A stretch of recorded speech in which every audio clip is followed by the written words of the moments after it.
On the second week of January every year, here in Melbourne, we hold a tournament called Burn City Classic.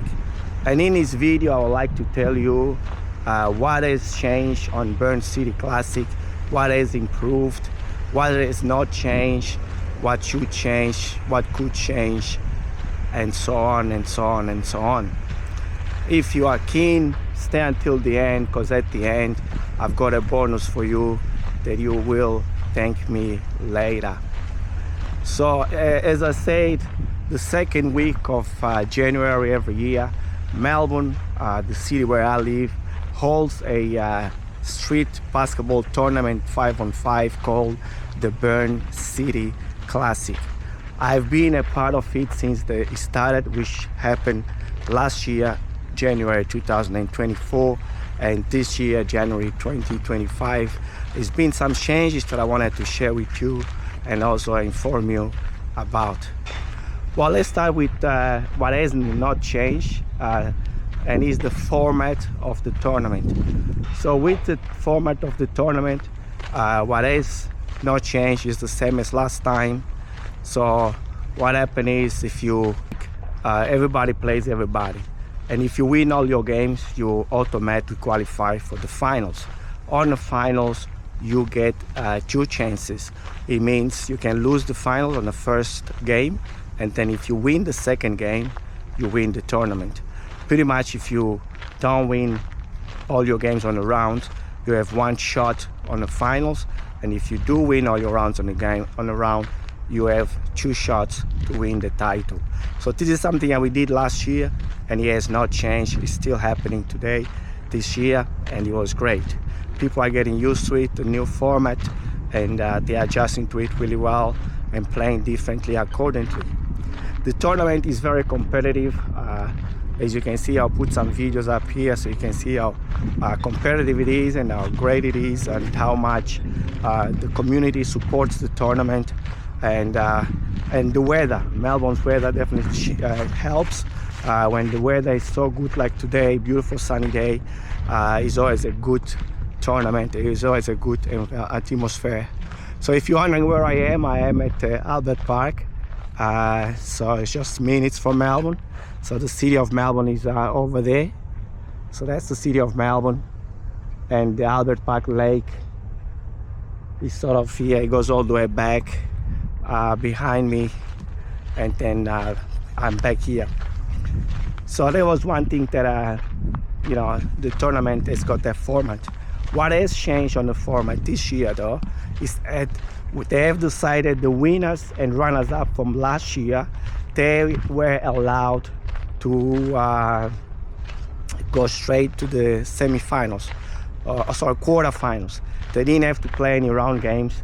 They pretty much just went straight to the quarterfinals, and they only needed to win the quarters, the semis, and the grand finals to win the whole lot. So this is something that changed. We couldn't do it last year, as we did not have winners and runners up. It was the first year, was the inauguration of Burn City Classic, but this year we could do it, and that's exactly what we did.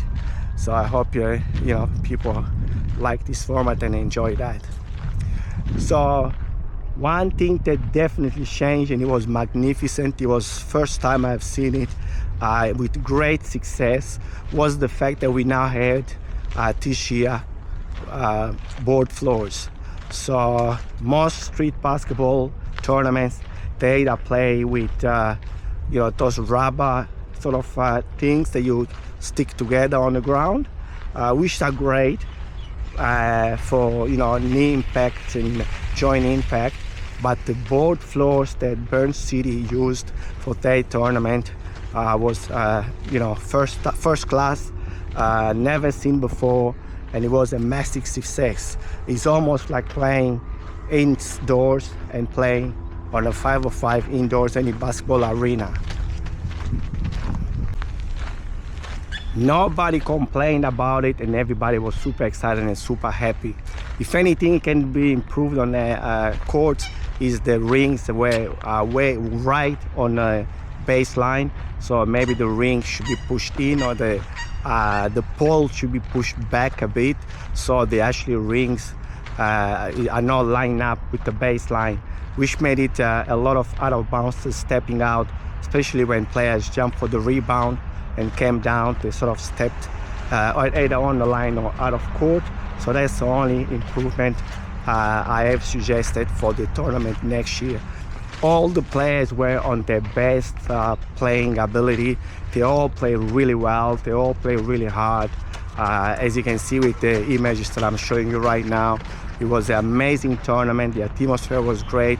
The music was pumping. DJ was putting some of the best beats around, and it was just unbelievable to be part of it.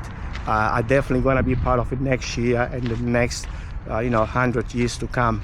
As you can see here in Albert Park, they are putting up the barriers for the F1, so the F1 should be happening pretty soon here in the city of Melbourne.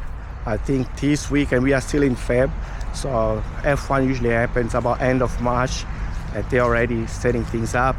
I believe in right now it is the MotoGP is happening in Phillip Island, which is also in Victoria, not too far from me. So I'm lucky enough to live in the city of Melbourne, where it's a city where it hosts a lot of events, sports events, especially at this time of the year when it's summer down here in Victoria in Australia, and it's winter up north in Europe and the United States. So they've got nowhere to go but to come here, which makes us super grateful and also lucky really to be able to host this great event. So yeah, now going back to Burn City, I believe the best team won. I was actually a big part of the tournament, as I was the referees coordinator and also refereeing myself. We didn't have the same team we had last year, for better or for worse, but we had a pretty good team. I thank all the referees that came and helped. I also thank James for coming in the last minute just to help out on a Saturday, I believe he did. And it's great because we don't always have the same referees running the same tournaments. We have different referees for different tournaments. As JM, I should say, said it himself, we have to groom our referees our way instead of copying the referees from other tournaments, because they have the same sort of style of refereeing, and we have to educate our own referees, and that's what I pretty much did. I brought a young crew and I started grooming them to referee my way, to referee this Burn City Classic way, not the other big event ways. Which I've got nothing against. I'll be part of it myself on many of them. I've got nothing against. It's just JM wanted it a little bit different, and that's what we pretty much did. So I'll leave you here with a few of the images still going with the Burn City Classic 2025 in January was. I hope you enjoyed these images, and I'm looking forward to seeing you again on the next video, which is gonna be over here. And if you haven't done so yet, make sure to hit the subscribe button here in front of my face, hit on notification bell, and so you don't miss my very next video. Until then, have a good one. Bye.